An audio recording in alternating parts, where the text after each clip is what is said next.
Bonjour à toutes et tous, j'espère que vous allez bien et que vous vous portez bien.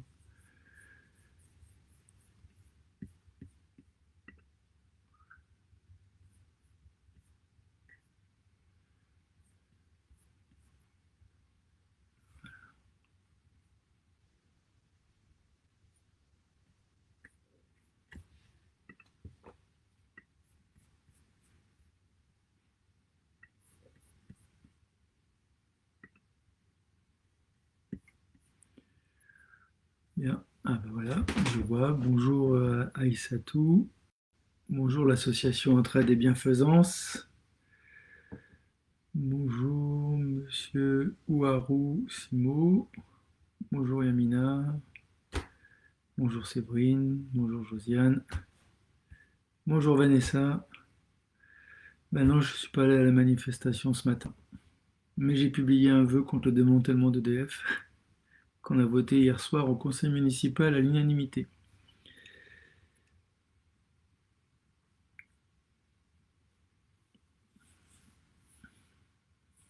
Bonjour, on va attendre 2 minutes et puis on va commencer, sachant qu'il y en a beaucoup qui regardent en replay, comme on dit.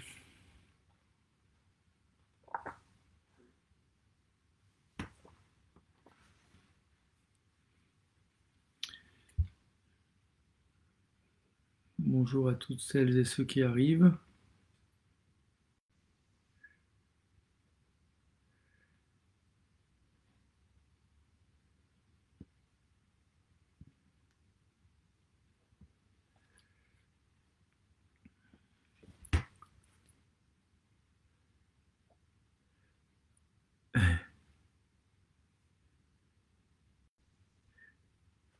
Bonjour Monsieur Manceau, bonjour Fabienne, Suzanne, tiens bonjour Farah. Bien, je vous propose que l'on commence, comme ça on est à l'heure. Donc merci à vous toutes et tous d'être parmi nous. Je voulais vous donner quelques informations sur le suivi de la Covid dans notre ville. Malheureusement, on n'est pas sorti comme à l'échelle du pays et à l'échelle internationale. Donc nous suivons ça de près avec toujours une cellule de crise qui réunit élus et administration chaque semaine, une fois avec les élus et 2 fois avec l'administration, qui nous permet de faire un point assez régulier, d'essayer de prendre des dispositions en fonction de ce qui bouge ou ne bouge pas et des besoins. Euh, des indicateurs qui sont relativement inquiétants puisqu'ils montrent que la Covid est assez présente, voire très présente dans notre ville de Gennevilliers. J'ai 2 indicateurs de suivi de l'épidémie qui sont à partir de données recueillies sur 7 jours du 10 janvier au 16 janvier, qui marquaient que le taux de positivité, qui mesure le pourcentage de cas positifs par rapport au nombre de tests, est à Gennevilliers le plus élevé du département, puisque nous obtenons 10,64%, juste devant la ville de Bois-Colombes. Le taux d'incidence, qui correspond au nombre de tests positifs pour 100 000 habitants, est à Gennevilliers de 221, soit là encore, ce qui est assez logique d'ailleurs, l'un des plus élevés du département et toujours logiquement juste derrière Bois-Colombes. Donc là, il y a un petit décalage entre nos deux villes, mais on fait partie des 2 villes les plus touchées d'un point de vue de la circulation du virus. Euh, D'où la nécessité de développer les gestes barrières et toutes les distanciations physiques, et non pas sociales, mais physiques, qu'il faut arriver à développer. En même temps, cette circulation du virus, contrairement au mois de mars et avril dernier, où nous avions une forte circulation du virus dans la ville, mais en plus une forte mortalité, ça ne se traduit pas par une mortalité, puisque les indicateurs, vous savez que je les suis précisément chaque semaine, montrent que sur tout le mois de janvier, nous avons recensé 28 décès à Gennevilliers, contre 28, donc le même chiffre en 2020. Et pour relativiser ces chiffres, c'était 32 en 2019, 30 en 2018 et 31 en 2017. Pareil sur le nombre d'inhumations de Gennevillois à Gennevilliers. Nous en recensons 15 inhumations en janvier 2021 contre 16 en janvier 2020. Donc vous le voyez, ça n'a pas d'incidence en termes de mortalité, mais parce que ça ne touche pas encore de personnes fragiles, heureusement, Certainement que les gestes barrières sont très utiles. Aussi le fait que quand on trouve des personnes porteuses du virus, elles acceptent de s'isoler et donc de ne pas contaminer les autres. Donc pour ma part, ça ne peut que vous pousser à vous encourager à poursuivre sur les gestes barrières et à être attentif. De la même façon, ça m'encourage à vous proposer de travailler sur le dépistage, parce que c'est aussi un moyen de contrôle de la pandémie. Si tout le monde se fait dépister relativement régulièrement, ça permet de relever quand on est porteur du virus, de pouvoir s'isoler, donc de ne pas le refiler à quelqu'un d'autre. Vous le savez, nous avons en place un centre de dépistage gratuit à la ferme de l'Horloge, ouvert tous les jours de 9h à 14h, sans rendez-vous. Donc n'hésitez pas à y aller et utiliser ce centre de dépistage. Aujourd'hui, avant on accueillait environ 40 personnes par jour. On est monté à 100 personnes par jour. On peut encore en accueillir d'autres. Et d'ailleurs, nous avons missionné un agent municipal pour essayer d'organiser du flux vers ce centre de dépistage en direction des foyers, en direction de scolaires, en direction de différentes catégories de la population, afin de faire ce travail-là. Par contre, vous le savez, sur le centre de vaccination, nous avions fait la demande dès le 24 novembre, nous avons déposé notre dossier, j'ai à nouveau une réponse négative de monsieur le préfet, en fait négative avec quelques nuances, puisqu'il me dit qu'il est d'accord pour en ouvrir un, mais ça ne sert à rien d'en ouvrir un s'il n'y a pas de vaccin. Et vous avez vu, malheureusement, comme moi, qu'à l'échelle nationale et de l'Île-de-France, il y a un nombre de vaccins limité qui fait qu'ils ne peuvent pas ouvrir de centres supplémentaires pour la vaccination, ce qui est très dommage pour celles et ceux qui veulent se vacciner, notamment pour nous, Gennevilliers. Mais le préfet m'a assuré que dès qu'il aura des doses en nombre suffisant, ce sera possible d'ouvrir. En tout cas, nous sommes prêts avec les médecins libéraux à organiser ces campagnes de vaccination. Aujourd'hui et à ce jour, et c'est le gouvernement qui le décide, seules les personnes de plus de 75 ans avec le personnel du corps médical de plus de 50 ans, je crois, peut se faire vacciner. Vous pouvez y aller en prenant rendez-vous et à partir de votre rendez-vous, utiliser Genbus, vous inscrire à Genbus pour pouvoir y aller. Il y a aussi le département des Hauts-de-Seine qui a mis en place un système de transport. Et donc, nous pouvons vous transporter jusqu'à l'hôpital Louis-Mourier ou l'hôpital Beaujon qui a une capacité de vaccination en direction des personnes de plus de 75 ans. Enfin, dans le cadre de cette pandémie qui a malheureusement aussi des effets économiques, avec des personnes qui se retrouvent au chômage, des jeunes qui font partie des personnes les plus touchées. Alors je pense aussi aux auto-entrepreneurs qui peuvent avoir des ruptures d'activité extrêmement importantes, les commerçants aussi. Mais les jeunes peuvent avoir des ruptures d'activité aussi dans le cadre de leurs études en alternance, sur les petits boulots qu'ils faisaient souvent pour payer leurs études. Il y a plein d'études qui sont passées la dernière période, vous avez pu les lire ou les voir dans la presse, écrite ou audiovisuelle. Et nous avons donc décidé d'avoir une action en leur direction. Et donc, nous proposons aux jeunes à partir de là, en ce moment, depuis lundi dernier et pendant 3 semaines, ils peuvent aller en mairie, au centre social Mandela, dans les deux centres l'espace jeune Mandela, pardon, dans les deux centres sociaux Aimé Césaire et au Grésillon, mais ils peuvent aussi le faire par Internet.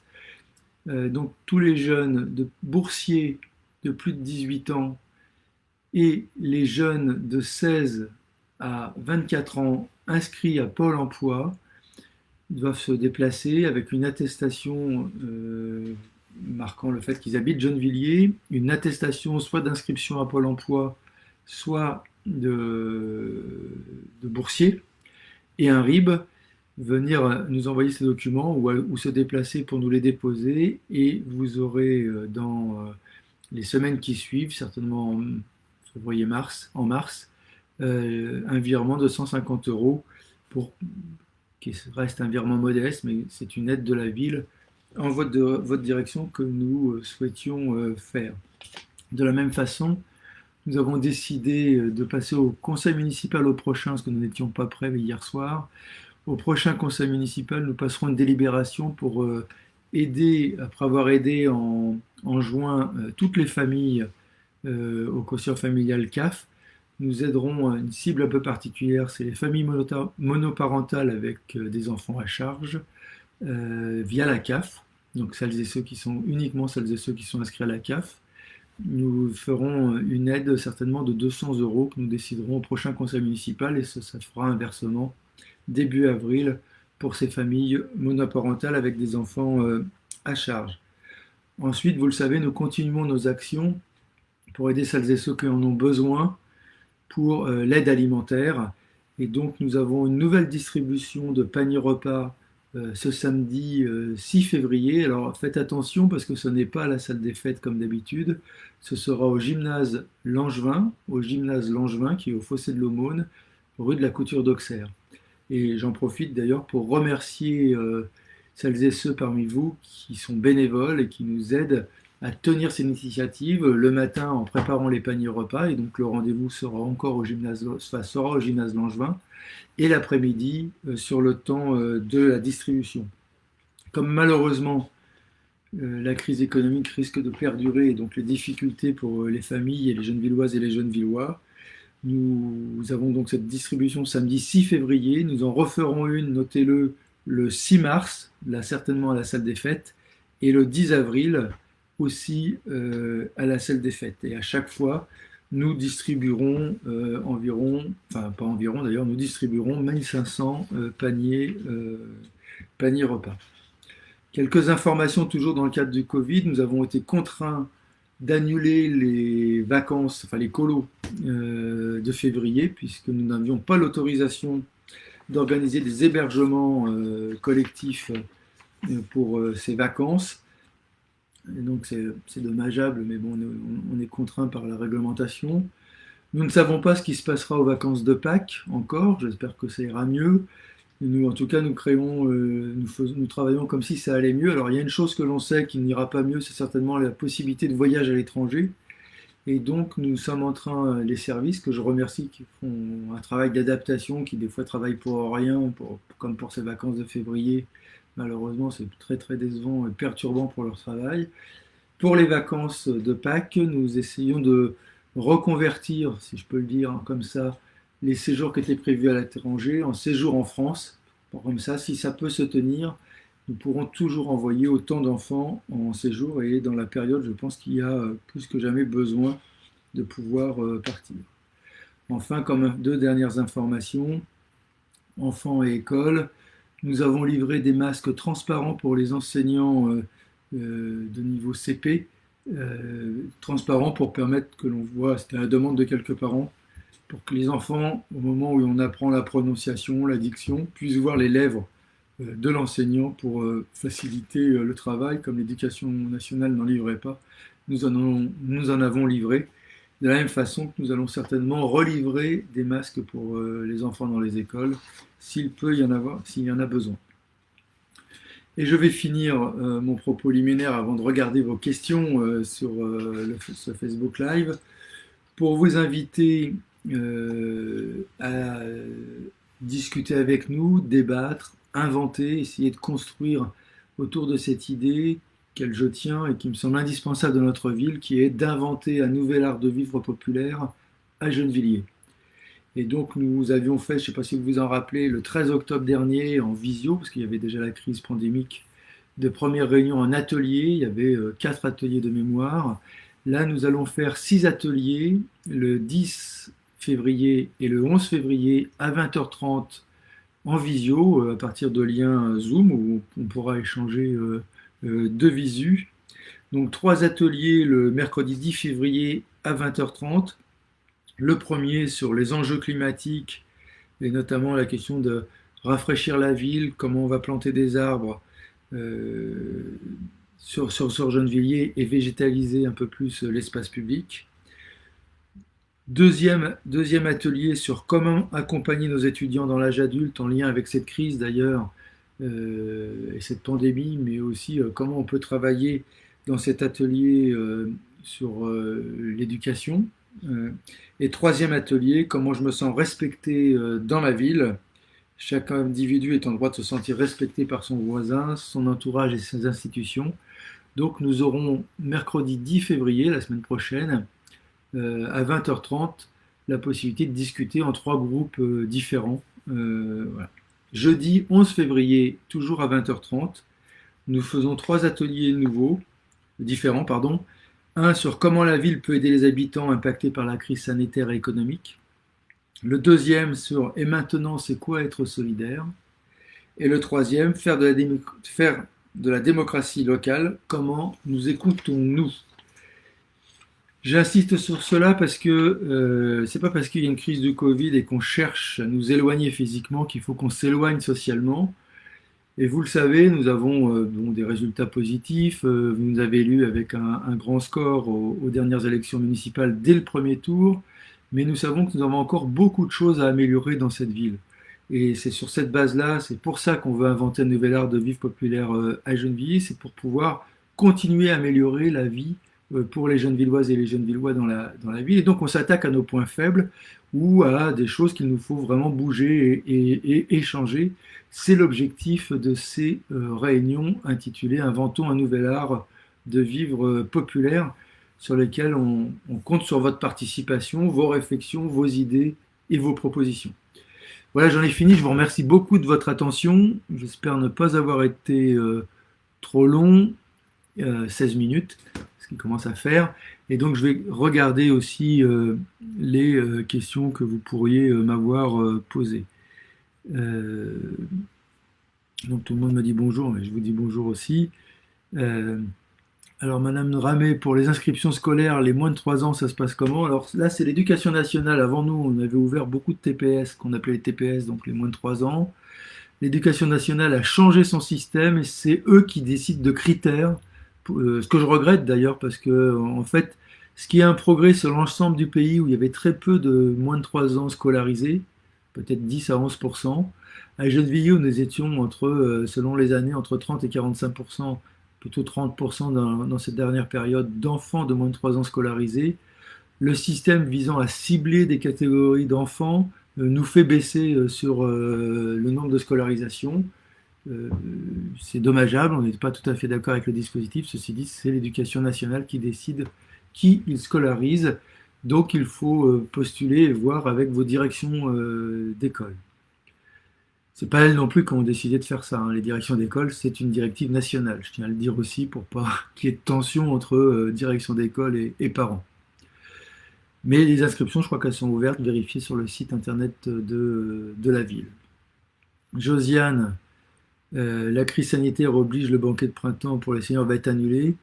Je ne sais pas si on va distribuer des repas à domicile parce que ça coûte beaucoup plus cher que des repas faits. On a programmé le repas de cet automne en essayant de le mettre le plus tard possible. Donc je crois que le repas de cet automne, on le fait première semaine de décembre ou dernière semaine de novembre, je ne me rappelle plus.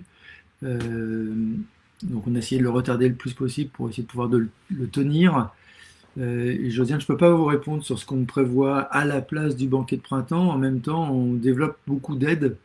Et donc les choses qui s'annulent sont certes des économies, mais on a plus de dépenses en lien avec la crise sanitaire, aussi en direction des personnes âgées qui qui bénéficient plutôt que le mot profiter, des distributions alimentaires pour ceux qui en ont besoin, des aides via la CAF quand ils sont inscrits à la CAF. En tout cas, on va y réfléchir. Je n'ai pas de réponse. Tiens, bonjour Hollande, content de voir que tu es parmi nous. Le stationnement sauvage à Gennevilliers est en hausse, les voitures se gardent n'importe comment et pas de PV. Alors Josiane, c'est parce que vous n'en avez pas eu, parce que j'ai beaucoup de personnes qui rouspètent parce qu'ils ont beaucoup de PV, c'est toujours pareil. Et le jour où vous en aurez un, vous me direz que c'était pas de votre faute, sûrement. Enfin, peut-être pas d'ailleurs, peut-être que vous l'accepterez en pensant que vous avez été mal garé. Le nombre de PV augmente à Gennevilliers. Le chiffre de PV sur l'année dernière, on est passé à 25 000 PV entre nous et la police nationale, pour vous dire qu'il y a quand même des PV qui sont mis. 25 000 PV, c'est plus que le nombre de foyers à Gennevilliers. Et je crois que ça commence à porter ses fruits, alors pas que les PV, hein, surtout le fait qu'on enlève aussi les voitures ventouse qui commence à libérer un peu de place. Ceci dit, on n'est pas au bout, je suis d'accord, contre les incivilités routières ou tous les domaines d'incivilité. Nous continuons à travailler sur ce champ-là, à la fois d'un point de vue éducatif, mais aussi par la répression qui s'exerce. Euh, le centre, merci Farah de dire que le centre de dépistage au village est au top.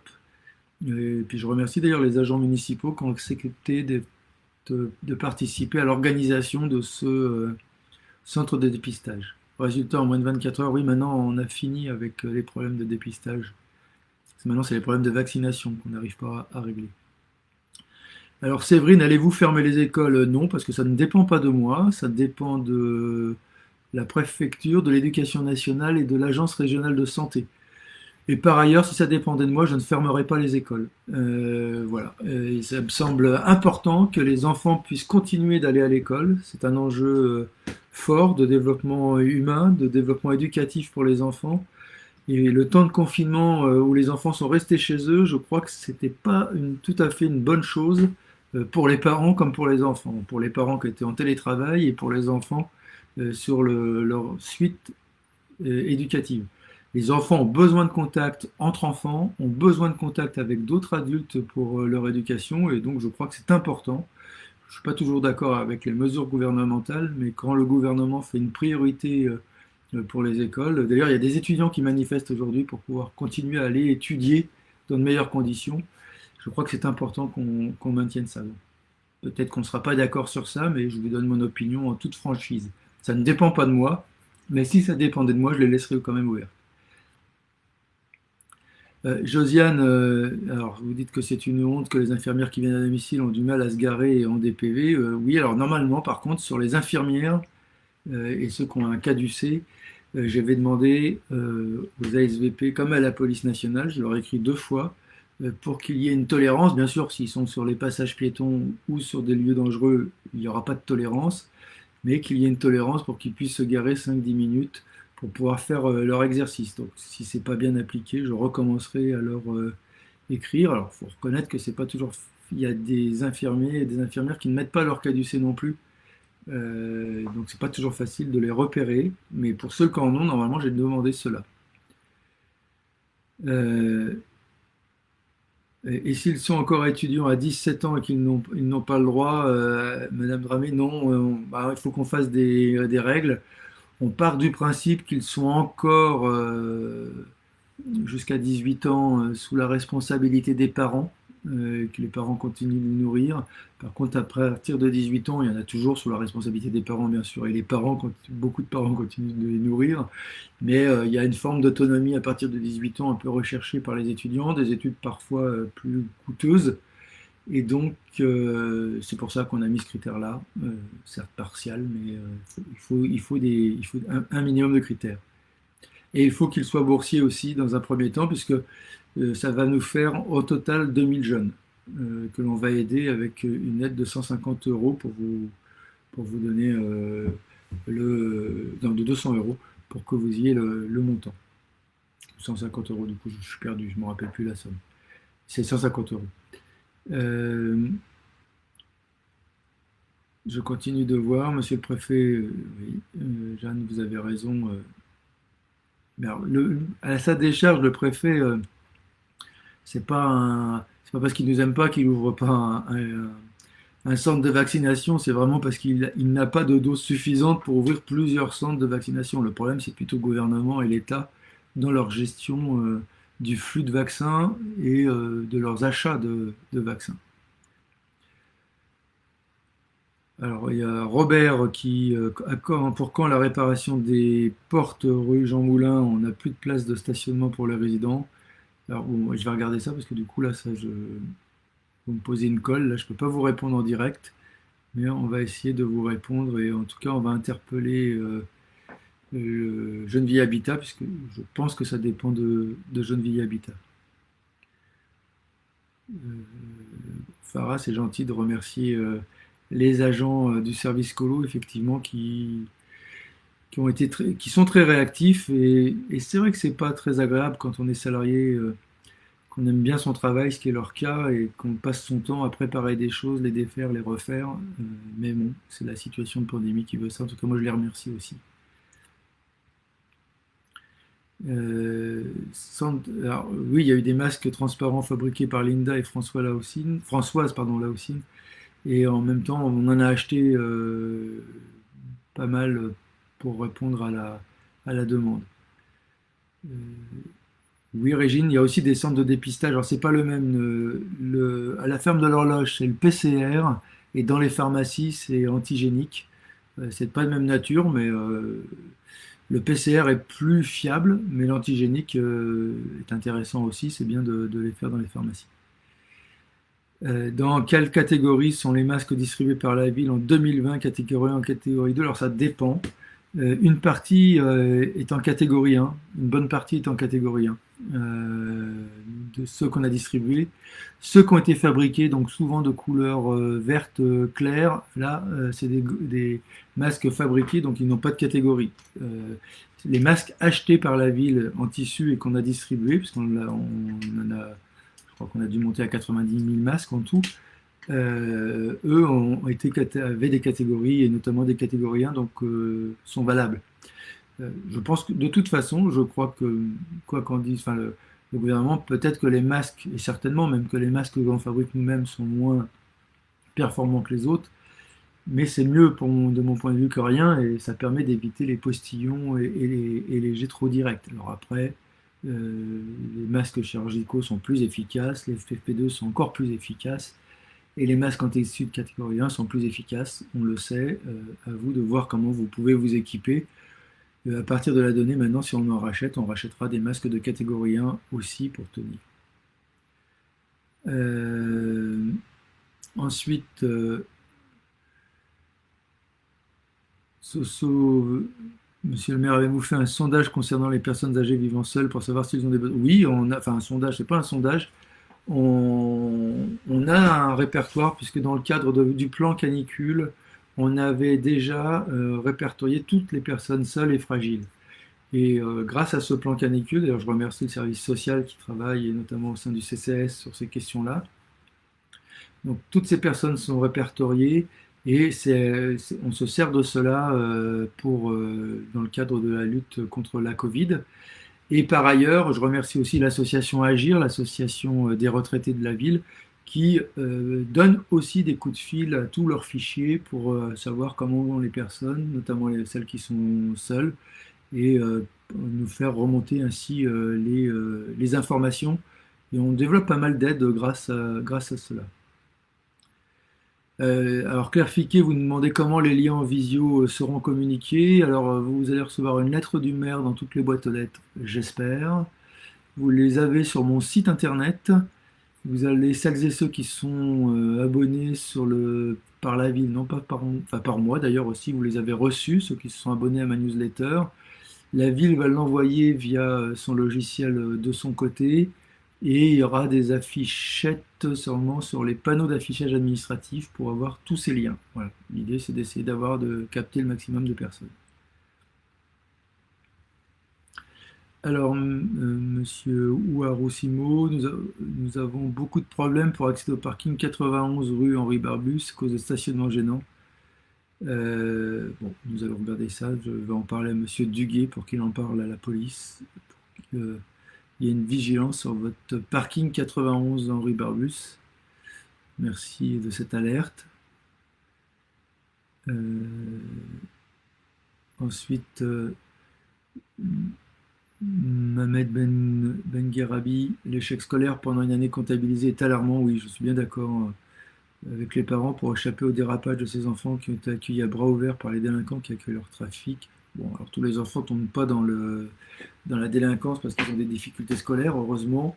Nous mettons en place des dispositifs. D'abord, sur les étudiants, j'ai fait ouvrir des salles pour que les étudiants puissent continuer à la demande du réseau étudiant, que je remercie aussi parce qu'il est très efficace et utile dans cette période pour que les étudiants ne se sentent pas abandonnés. Il faut savoir qu'à l'échelle nationale, il y a 1,5 million d'étudiants qui ont tout abandonné, ce qui est dramatique. Il y en a certainement beaucoup à Gennevilliers. Et le réseau étudiant est un des moyens d'éviter à ce qu'il y en ait qui abandonnent, parce que c'est vrai que c'est plus dur de suivre en visio les cours que de visu, et puis c'est plus difficile d'avoir cet isolement social. Et donc le réseau étudiant, merci à lui, combat cet isolement social pour développer l'entraide avec les uns et les autres. Euh, Nous avons aussi une action en ce moment, puisque vous parlez, pourquoi ne pas organiser une réunion police, parents et mairie? Oui, c'est possible. D'ailleurs, on organise, il y a un travail régulier qui est fait, il y a tout un réseau qui est fait avec la police, l'éducation nationale et la ville, qui se réunissent régulièrement pour faire le point sur la situation, notamment à partir de la situation des collégiens. Et là, il y a prochainement une réunion prévue avec les parents et tous les acteurs éducatifs sur cette question, comment aider notamment les collégiens, puis à lutter contre les violences entre jeunes eux-mêmes, qui est un souci important dans notre ville comme dans l'ensemble du pays, puisque vous avez pu voir en ce moment, d'ailleurs, il y a en ce moment même un procès sur le jeune qui s'était fait crever un œil, jeune des Agnettes, par des jeunes des Grésillons, mais des fois c'est l'inverse de toute façon. Il nous faudra arriver à mettre fin à ces luttes un peu stupides qui reposent sur peu de fondements, qui existent dans toutes les villes, qui ont existé à travers les âges, mais qui ce serait bien que on se civilise davantage de ce point de vue. Mais là, il y a un rôle aussi des parents, je crois, important. Et ce que j'aimerais arriver avec enfin, les élus, ils travaillent, c'est arriver à mobiliser davantage les parents en plus des institutions pour marquer un arrêt à ces violences entre jeunes.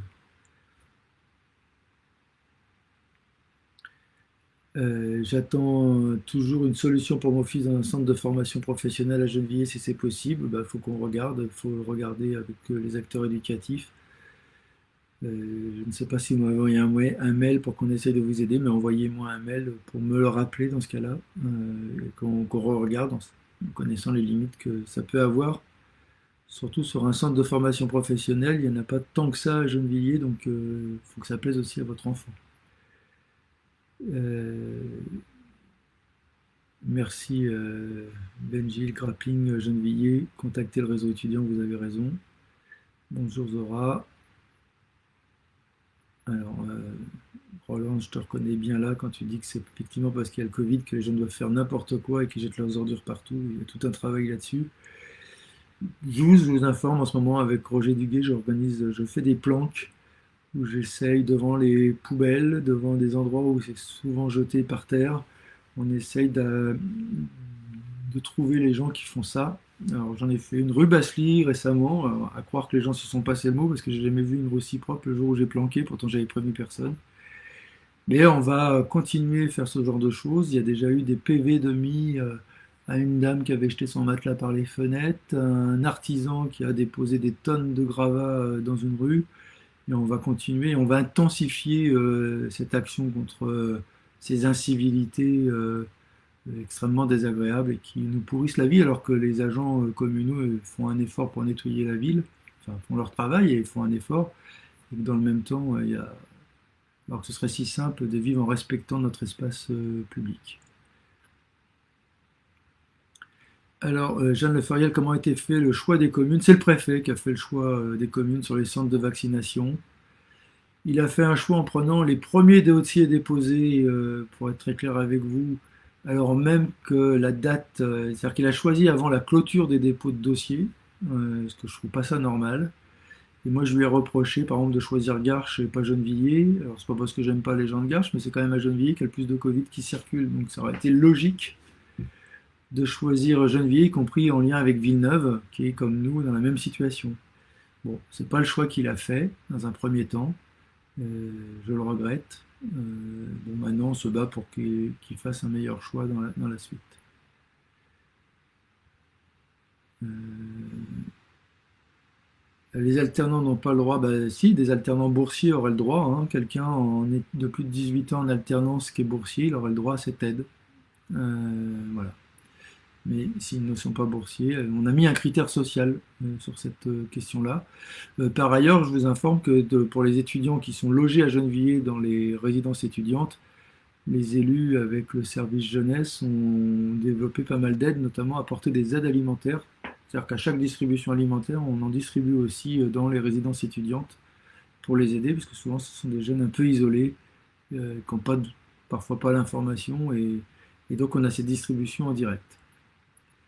Oui, Kamel, il y a des décharges sauvages, et ce sont des chefs d'entreprise qui font ça, hein, ces décharges sauvages-là. C'est pas des habitants qui vont déposer, c'est des petits artisans, des chefs d'entreprise qui souvent font payer d'ailleurs à leurs clients la décharge et qui, au lieu d'emmener ça à la décharge à Gennevilliers, mettent ça dans nos rues.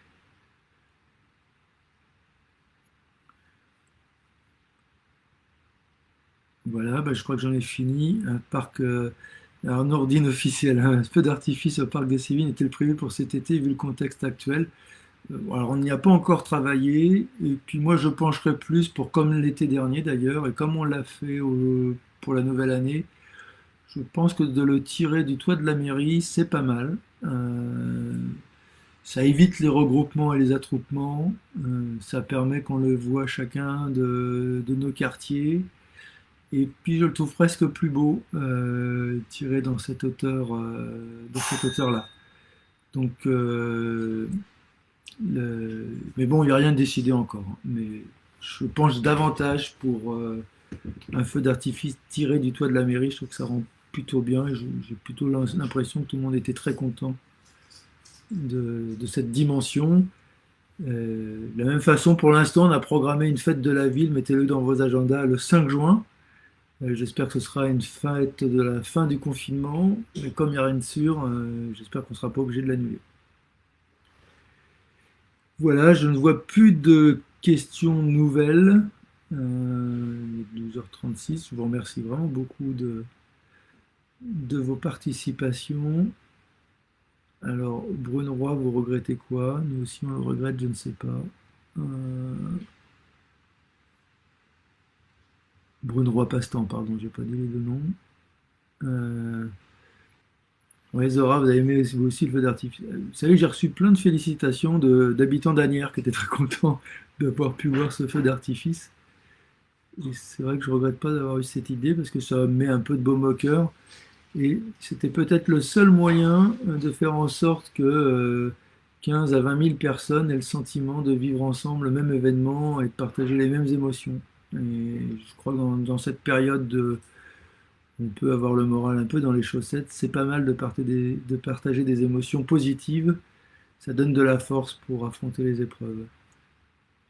Alors, Brune Roy-Pastan, est-ce que les adultes ont l'obligation de porter le masque devant les enfants? Bah oui. Ils ont l'obligation de porter le masque dans l'espace public, en tout cas. Et donc devant qui que ce soit, les adultes doivent porter le masque. Alors, Soleil du Sud Fanou, un petit bonjour à moi, enfin à toi Patrice, merci. Je vois pas qui c'est, mais merci. Avez-vous des nouvelles concernant la vaccination des personnes âgées? Oui, c'est quasiment Omar Samaoli. Oui, oui, la vaccine. J'ai oublié de le dire, vous avez bien fait de me le rappeler. La vaccination dans les EHPAD et les maisons de retraite sont quasiment finies. Donc, de ce point de vue, ça a bien fonctionné. La vaccination pour celles et ceux qui le souhaitaient, bien entendu. Donc ça, c'est plutôt bien. Kamel, y aura-t-il plus de pistes cyclables dans les rues de notre ville? Oui, et on a un plan, hein, de développement des pistes cyclables.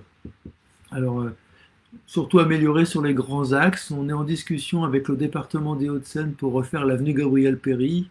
Et dans notre demande, puisque là c'est une route départementale, dans notre demande, c'est qu'on ait une véritable piste cyclable et non pas un coup de peinture sur le bord de la route, et puis de la refaire. Donc bon, c'est un dossier qui va peut-être pas aboutir dans les 2 ans. Moi j'aimerais bien, mais je suis pas sûr parce qu'ils ont des difficultés à suivre les études.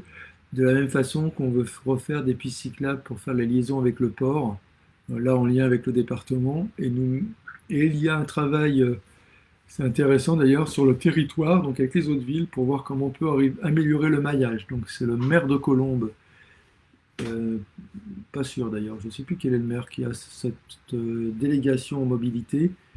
Euh, non, je ne crois pas que ce soit lui d'ailleurs, je crois qu'il a l'économie. Mais là, il y a quelque chose que l'on souhaite développer. En tout cas, le territoire va travailler cela.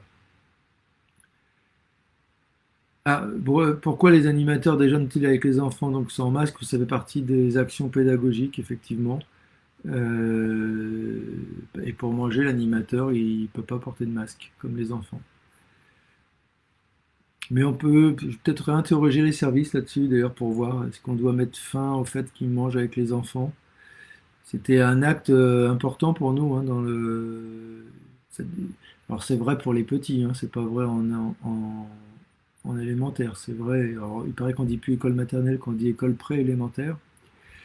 Donc dans les écoles préélémentaires, oui, ils mangent avec, dans les écoles élémentaires, non.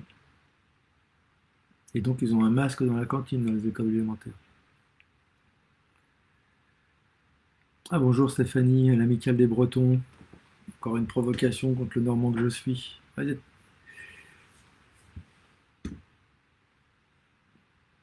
très bien. Bah, j'espère que ça se passe bien pour vous dans le sud.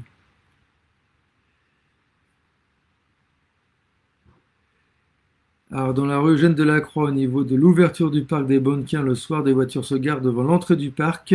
Si besoin des pompiers, ils ne peuvent pas passer. Alors bon, faut qu'on vérifie ça. Alors, si c'est devant le parc, faut vérifier ce que ça veut dire.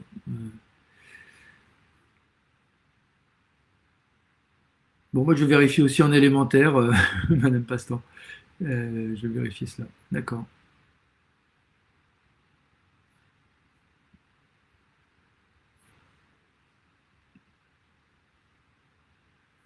Très bien. Y a-t-il d'autres? Sinon, on va s'en arrêter là. Pour vous permettre, je vais vous souhaiter un très bon appétit pour celles et ceux qui n'ont pas mangé. Je vais aller manger moi-même avant de reprendre ma journée. Donc merci à vous toutes et tous. Prenez soin de vous et puis n'oubliez pas, c'est rendez-vous à votre choix des contenus des ateliers. Le 10 et 11 février, on a du boulot ensemble pour améliorer la vie dans notre ville. Bon courage à vous, prenez soin de vous et des autres et à bientôt.